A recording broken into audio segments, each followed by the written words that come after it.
Hello everyone. So in this video we are going to discuss about the drug absorption and mechanism of drug absorption.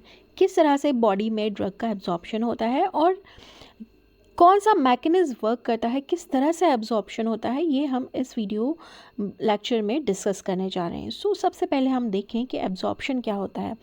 Absorption is a process. Absorption क्या है? एक process है by which drug move from site of administration into the blood.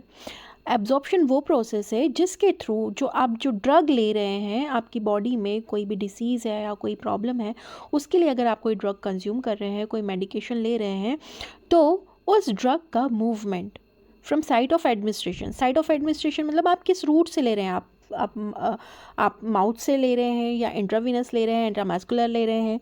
Okay, तो site of administration से blood stream तक जो movement है drug का, उसे हम कहेंगे एब्जॉर्प्शन.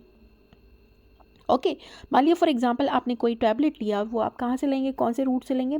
माउथ से, ओरल रूट से लेंगे. ओके, जब आपने टैबलेट लिया तो वो माउथ से कहाँ गया? स्टमक में, स्टमक से स्मॉल इंटेस्टाइन में, फिर उसका एब्जॉर्प्शन होगा. एब्जॉर्प्शन होने के बाद वो ब्लड में जाएगा. ओके, इस मूवमेंट को, इस ड्रग के मूवमेंट को from site of administration to the blood stream, इसे हम कहते हैं ड्रग एब्जॉर्प्शन. और ये जो स्टेप होती है वो फर्स्ट स्टेप होती है फार्माकोकाइनेटिक की, ADME की. Okay, absorption, distribution, metabolism and elimination. Okay, आप जो भी चीज़ कंज्यूम करते हैं आपकी बॉडी में, उसका क्या होता है? सबसे पहले एब्जॉर्प्शन होता है. एब्जॉर्प्शन होने के बाद ब्लड के थ्रू वो हर एक सेल तक पहुंचती है. डिस्ट्रीब्यूशन होता है, उसका मेटाबॉलिज्म होता है, लीवर उसको मेटाबोलाइज करता है, देन उसको बॉडी से बाहर फेंक दिया जाता है. आफ्टर सम टाइम एलिमिनेशन हो जाता है. तो एब्जॉर्प्शन क्या है? फर्स्ट स्टेप है ADME का. Okay, first step of pharmacokinetic. Pharmacokinetic मतलब आपकी बॉडी के अंदर जाने के बाद ड्रग के साथ क्या क्या हो रहा है, मतलब वो उसका डिसइंटीग्रेशन हो रहा है, डिसोल्यूशन हो रहा है, एब्जॉर्प्शन हो रहा है. Okay, now come to the importance of absorption. अगर हम बात करें क्या इंपॉर्टेंस है एब्जॉर्प्शन का, तो सबसे पहले drug absorption is very important. Drug absorption बहुत ज़्यादा ज़रूरी है, इंपॉर्टेंट है, because it decide how much and how fast drug will work in the body. क्योंकि एब्जॉर्प्शन से ही ये डिसाइड होता है कि आपकी बॉडी में कितना ड्रग जाना है, कितना ड्रग अवेलेबल है आपकी तकलीफ़ को सही करने के लिए, और कितने अमाउंट में उसे चाहिए, कितने अमाउंट में चाहिए ड्रग, और कितना जल्दी वो वर्क करेगा इनटू द बॉडी. तो सबसे पहले जो इम्पोर्टेंस है, अगर हम कहें कि एब्जॉर्प्शन का क्या इंपॉर्टेंस है, तो सबसे पहले determine the onset of action. Drug absorption से हम ये पता कर सकते हैं कि उसका ऑनसेट ऑफ एक्शन क्या होगा, मतलब वो जल्दी असर दिखाएगा या देर से असर दिखाएगा. ओके, तो absorption decide how quickly the drug start working. Absorption से ही ये डिसाइड होता है कि ड्रग कितना जल्दी वर्क करना स्टार्ट करेगा. अगर फास्ट एब्जॉर्प्शन होगा बॉडी में ड्रग का, तो वो क्विकली असर दिखाएगा, क्योंकि जैसे ही ड्रग एब्जॉर्ब होगा ब्लड स्ट्रीम के थ्रू वो सेल में जाएगा. Okay, for example sublingual drug जो टैबलेट होती है, जो आप टंग के नीचे रखते हैं. ओके, टंग के नीचे जैसे ही आप रखेंगे, वो डायरेक्ट ब्लड स्ट्रीम में जाता है वो ड्रग, और ब्लड स्ट्रीम से सेल में चले जाएगा. बट अगर स्टमक, आप माउथ के थ्रू लेंगे, तो पहले स्टमक में जाएगा, स्मॉल इंटेस्टाइन में जाएगा, फिर एब्जॉर्प्शन होगा, ब्लड स्ट्रीम में जाएगा. ओके, जितना फास्ट एब्जॉर्प्शन होगा ड्रग का, उतना क्विक वह एक्शन प्रोवाइड करेगा. और अगर ड्रग का स्लो एब्जॉर्प्शन हो रहा है तो डिलेड एक्शन होगा. Okay, for example sustain release tablets. Sustain release tablet वो होती हैं जब हमें ड्रग का जो असर होता है वो बहुत टाइम तक चाहिए रहता है. मतलब मान लीजिए 10 घंटे 12 घंटे के लिए हमें असर चाहिए हो, तो वो धीरे धीरे धीरे रिलीज़ होगी ड्रग. ओके, जब धीरे रिलीज़ होगी तो धीरे उसका एब्जॉर्प्शन होगा. ओके, इस तरह से हम ऑनसेट ऑफ एक्शन डिसाइड करते हैं with the help of absorption. Second affect बायोबिलिटी. Okay, तो एब्जॉर्प्शन से हम अफेक्ट ऑन बायोबिलिटी चेक कर सकते हैं कि बायोबिलिटी मीन्स क्या होता है? Amount of drug that reach the blood stream. मान लिया आपने 500 mg का कोई पैरासीटामोल या कोई एंटीबायोटिक खाया है. अब वो ब्लड स्ट्रीम में कितना पहुंच रहा है? 500 mg पहुंच रहा है या 400 mg पहुंच रहा है? Bio availability. ओके, तो अगर उस ड्रग का एब्जॉर्प्शन पुअर है, अगर वो अच्छे से एब्जॉर्ब नहीं हो रही है, तो कम ड्रग पहुंचेगा ब्लड स्ट्रीम तक, और उसकी वजह से कम ड्रग पहुंच रहा है, इसकी वजह से थेरापेटिक इफेक्ट भी वो कम देगा. Okay, now to prevent toxicity, okay, absorption study से हम क्या पता कर सकते हैं, हम प्रिवेंट कर सकते हैं टॉक्सिसिटी को. सो वेरी रैपिड एब्जॉर्प्शन में cause high drug concentration and side effect. अगर बहुत ज़्यादा फास्ट एब्जॉर्प्शन हो रहा है तो भी दिक्कत वाली बात है, क्योंकि बहुत जल्दी एब्जॉर्प्शन हो रहा है तो इसकी वजह से क्या हो सकता है, ड्रग का कॉन्सेंट्रेशन एकदम से ब्लड में क्या हो जाएगा, राइज हो जाएगा, हाई हो जाएगा, और इसकी वजह से साइड इफेक्ट आ सकते हैं. और control absorption help to maintain the safe drug level. और अगर एब्जॉर्प्शन कंट्रोल वे में हो रहा है तो इससे हम मेंटेन कर सकते हैं ड्रग के लेवल को, सेफली हम मेंटेन कर सकते हैं. नेक्स्ट इंपॉर्टेंस जो है वो absorption help in drug formulation. Absorption study से हम ड्रग का फॉर्मुलेशन भी में भी हेल्प करता है. सो फार्मास्यूटिकल कंपनीज क्या करती हैं, pharmaceutical companies design doses form. Pharmaceutical companies जब डोजेस फॉर्म डिज़ाइन करती हैं, जैसे टैबलेट है, कैप्सूल है, सिरप है, सो ये बेस्ड होता है कि वो ड्रग एब्जॉर्प्शन प्रॉपर्टी क्या है उस ड्रग का. फॉर एग्जांपल कई केसेस में एंट्री कोटेड टैबलेट्स बनाई जाती हैं. क्यों बनाई जाती है, इससे हम प्रोटेक्ट कर सकते हैं ड्रग को फ्रॉम स्टमक एसिड. स्टमक के एसिड से प्रोटेक्ट कर सकते हैं एंट्री कोटेड ड्रग टैबलेट्स बना के. ओके, देन हम जो है डिटरमाइन कर सकते हैं डोज ऑफ ड्रग को, कि हमें पर्सन को कितना डोज देना है ड्रग का. If drug is poorly absorb, अगर बहुत ज़्यादा पुअर एब्जॉर्प्शन है किसी ड्रग का तो हमें हायर डोज देना पड़ेगा, क्योंकि अगर 500 mg में से 300 mg ही एब्जॉर्ब हो रही है, बाकी 200 mg एब्जॉर्ब नहीं हो रही है, तो अगर उस बॉडी की रिक्वायरमेंट है कि 500 mg देना है, ओके, तो 200 mg तो हो ही नहीं रही है, तो अब हम उसको डोज को क्या कर देंगे, 700 mg कर देंगे, जिससे जो 500 mg का जो डोज है वो बॉडी में एब्जॉर्ब हो सके और अपना असर दिखा सके. ओके, सो हायर डोज में बी रिक्वायर्ड. और अगर ड्रग बहुत ज़्यादा अच्छे से एब्जॉर्ब हो रही है तो low dose is enough. Okay, now come to the factor affecting the drug absorption. कौन कौन से फैक्टर ऐसे हैं जो ड्रग एब्जॉर्प्शन को अफेक्ट करते हैं. तो सबसे पहला फैक्टर है root of administration.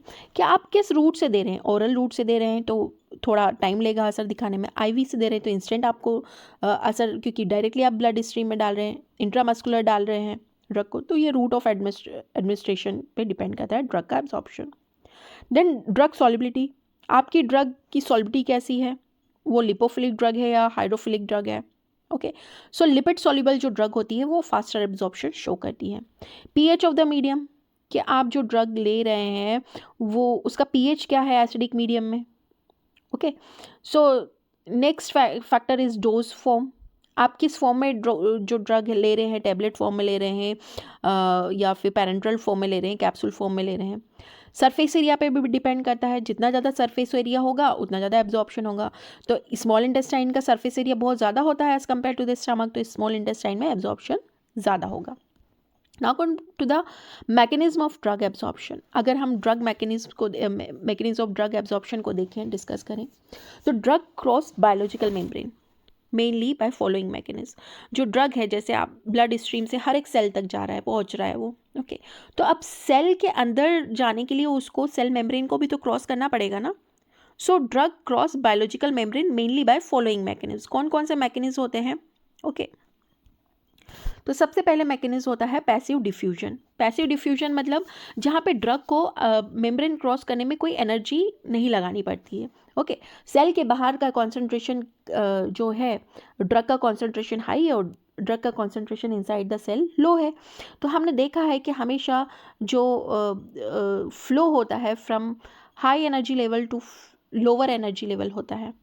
Okay, so drug यहाँ पे सेल के अंदर मूव करना चाहती है, तो ड्रग का कॉन्सेंट्रेशन सेल के बाहर अभी ज़्यादा है और सेल के अंदर कम है, तो ड्रग मूव करेगी from outside to inside of the cell. Okay, so no energy is required. यहाँ पे किसी एनर्जी की ज़रूरत नहीं है. जैसे फॉर एग्जांपल आप स्प्रे करते हैं तो पूरे रूम में उसकी खुशबू फैल जाती है. ओके, लगाया आपने है लेकिन पूरे रूम में फैल रही है. Okay, so from higher concentration, आपके पास हाई कॉन्सेंट्रेशन है परफ्यूम का, तो हाई कॉन्सेंट्रेशन से पूरे रूम में फैल रही है. फ्रॉम लो कॉन्सेंट्रेशन, कहाँ पे लो है उसका कॉन्सेंट्रेशन, परफ्यूम की स्मेल वहाँ पे पहुँच जाएगी. अराउंड 90% जो ड्रग होती है वो एब्जॉर्ब होती है थ्रू पैसिव डिफ्यूजन के थ्रू ही एब्जॉर्ब होती है. फॉर एग्जांपल पैरासीटामोल है, एस्प्रिन है, आइबुप्रोफेन है. Okay, these are the drug which 90% are absorbed through the passive diffusion. Mostly जो मोस्ट ओरली टेकन ड्रग्स जो होती है, जो आप ओरल रूट से लेते हैं, are absorbed by passive diffusion. Passive diffusion के थ्रू ही ये एब्जॉर्ब होती हैं. नेक्स्ट मैकेनिज्म देखें तो second mechanism is facilitated diffusion. Facilitated diffusion क्या होता है? Drug move from high to low. अभी हमने बात की थी कि हायर कॉन्सेंट्रेशन से लोअर कॉन्सेंट्रेशन की तरफ एनर्जी का फ्लो होता है या ड्रग का फ्लो होता है, तो यहाँ पे भी यही हो रहा है. So concentration but need a carrier. But यहाँ पर क्या हो रहा है, ड्रग अपने आप मूव नहीं कर रही, यहाँ पे उसको किसी हेल्पर की ज़रूरत होगी. जैसे आप बहुत सारा सामान उठा के ले जाना चाहते हैं मार्केट तक, तो आपने खुद वो सामान अपने आप तो नहीं चला जाएगा. आप क्या करेंगे, आप बाइसिकल लेंगे, उस कैरियर पे रखेंगे अपना सामान, बास्केट में रखेंगे और चल देंगे. तो यहाँ पे ड्रग को मूव करने के लिए कैरियर की ज़रूरत होती है. ओके, और ये कैरियर कौन होता है? कोई प्रोटीन होता है, प्रोटीन हेल्पर होता है. ओके, सो यहाँ पे प्रोटीन ने हेल्प कर दिया, पर यहाँ पे कोई एनर्जी की रिक्वायरमेंट नहीं है such. For example glucose and vitamin B12 को मूव करने के लिए प्रोटीन की ज़रूरत होती है. Okay, for example like crossing A road using zebra. Okay, अगर आप जेब्रा क्रॉसिंग के थ्रू रोड क्रॉस कर रहे हैं तो आपको कम एफर्ट लगाना पड़ेगा. ओके, या फिर कोई एफर्ट नहीं लगाना पड़ेगा. पर अगर आप जेब्रा क्रॉसिंग से नहीं जा रहे हैं और आप ऐसे वैसे जा रहे हैं चलते ट्रैफिक में, तो आपको दिक्कत आएगी, आपको एफर्ट्स लगाने पड़ेंगे. ओके, सो यहाँ पे प्रोटीन काम कर रहा है मॉलिक्यूल ड्रग को इधर से उधर ले जाने में. Next mechanism is active transport. Active transport क्या होता है? ड्रग जो होता है मूव करता है from low concentration to high concentration. अब यहाँ पे चीज़ें क्या हो रही है? अपोजिट होगी. अभी तक हाई कंसंट्रेशन से लो कंसंट्रेशन पे ड्रग मूव कर रहा था, बट अब हमें लो कंसंट्रेशन से हाई कंसंट्रेशन, मतलब अपोजिट डायरेक्शन में ले जाना है ड्रग को. तो इसके लिए तो आपको किसकी ज़रूरत पड़ेगी? एनर्जी की ज़रूरत पड़ेगी.